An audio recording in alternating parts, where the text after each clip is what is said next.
हर हर महादेव दोस्तों। मैं बनारसी छोरा स्वागत करता हूँ आपके YouTube चैनल हॉरर स्टोरी 0555। आशा करता हूँ आप सभी अच्छे होंगे। तो दोस्तों, आज की कहानी है बंद दरवाजा। मैं कहानी शुरू करूँ उससे पहले मैं आपसे एक बात बोलना चाहता हूँ कि दोस्तों, अगर आपको कहानी अच्छी लगे तो चैनल को सब्सक्राइब कर लीजिएगा, वीडियो को लाइक कर दीजिएगा। दोस्तों, आप कहानी सुनते हैं लेकिन चैनल सब्सक्राइब नहीं करते हैं। दोस्तों, वीडियो बनाने में बहुत मेहनत लगती है, तो आपसे सविनम्र निवेदन है कि अगर आपको कहानी अच्छी लगे तो चैनल को सब्सक्राइब जरूर कर लें और वीडियो को लाइक कर दें और कमेंट करके हमारा हौसला अफजाई करें। दोस्तों, आइए कहानी शुरू करते हैं।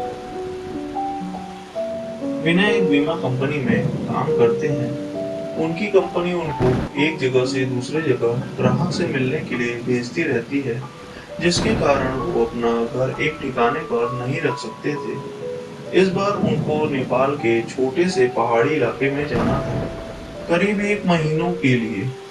इसलिए इस बार उन्होंने अपनी पत्नी को भी साथ ले लिया। परिवार में सिर्फ वो और उनकी पत्नी ही रहती थी।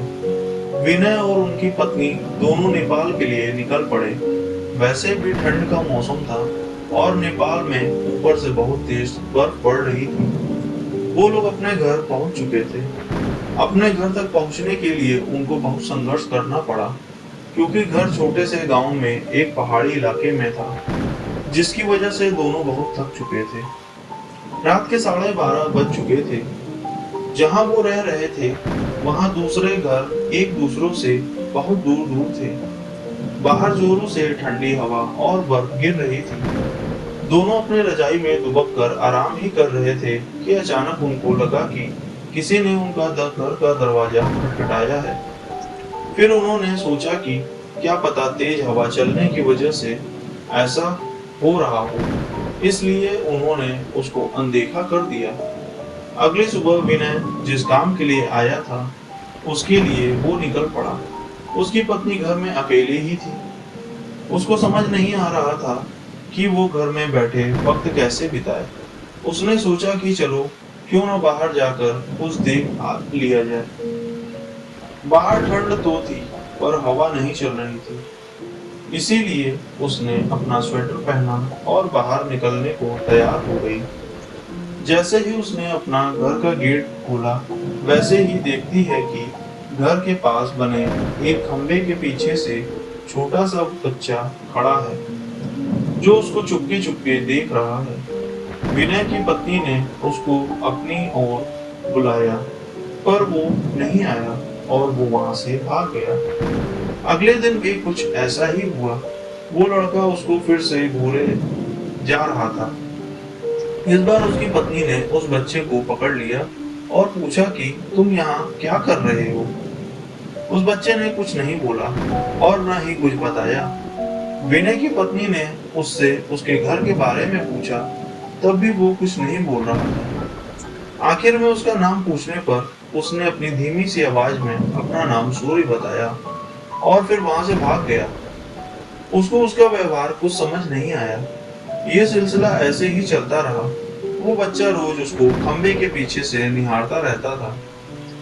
उस दिन रविवार की रात थी।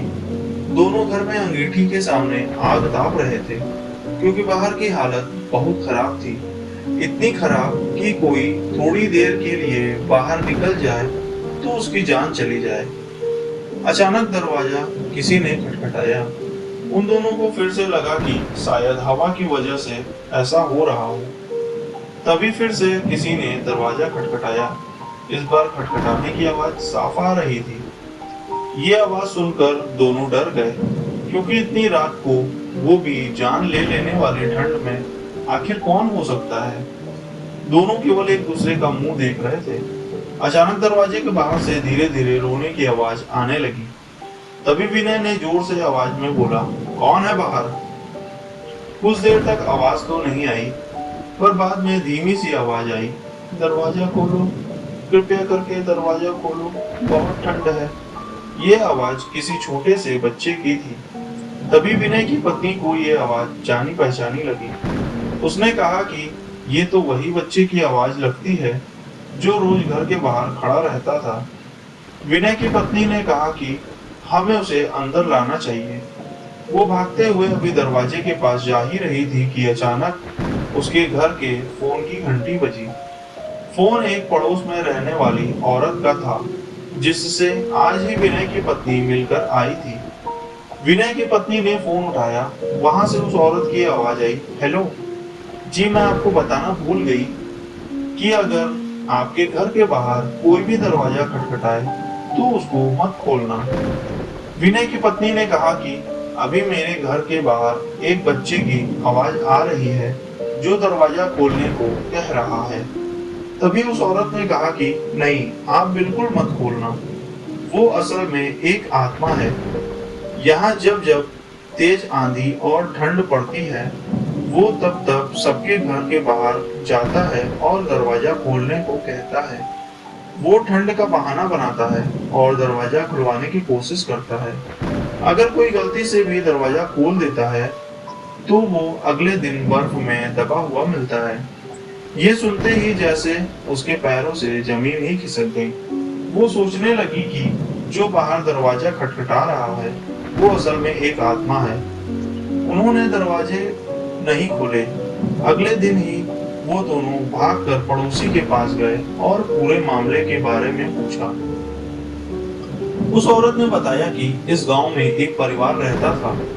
पहाड़ टूटने की वजह से उस परिवार का विनाश हो गया।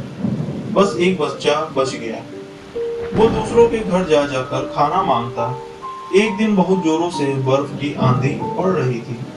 वो दूसरों के घर के बाहर दरवाजा खटखटाकर घर के अंदर आने को गुहार लगा रहा था, पर किसी ने भी उसकी गुहार नहीं सुनी। ठंड की वजह से सब अपने घरों में दुबक कर बैठे हुए थे। सुबह होने पर उस बच्चे की लाश बर्फ में अकड़ी हुई मिली। आज भी कभी भी जोरों से बर्फ की आंधी आती है तो उसकी आत्मा सबके घर के पास आती है और गुहार लगाती है। ये सब सुनकर दोनों हैरान रह गए। लेकिन वो वहां एक महीने जब तक रहे तब तक 3-4 बार उनके साथ ऐसा ही हुआ। लेकिन विनय का काम खत्म हो जाने पर वो वहां से चले गए। और विनय की पत्नी के दिमाग में एक रहस्य हमेशा बना रहा कि उस घटना के बाद जो बच्चा उसे रोज घर के बाहर दिखता था वो कभी नहीं दिखा। दोस्तों, ये कहानी यहीं तक थी। ये कहानी यहीं खत्म होती है। दोस्तों, अगर आपको कहानी अच्छी लगे तो हमारा सपोर्ट करें, चैनल को सब्सक्राइब करें, वीडियो को लाइक करें, कमेंट करके जरूर बताएं कि आपको कहानी कैसी लगी, ताकि हमारा मनोबल बढ़े। अगर आपके साथ भी कुछ ऐसी घटना घटी है या भूतिया किस्सा हुआ है तो आप मेरे डिस्क्रिप्शन में मेरा इंस्टाग्राम लिंक है, आप उस पे जाके मुझे अपनी स्टोरी भेज सकते हैं ताकि मैं आपकी भी स्टोरी ऐसे ही सुना सकूं। दोस्तों, अगर आपको स्टोरी अच्छी लगी हो तो कमेंट कर दीजिएगा, वीडियो को लाइक कर दीजिएगा, चैनल को सब्सक्राइब करिएगा, अपने दोस्तों के साथ शेयर जरूर कीजिएगा। बाकी महाकाल की इच्छा, हर हर महादेव।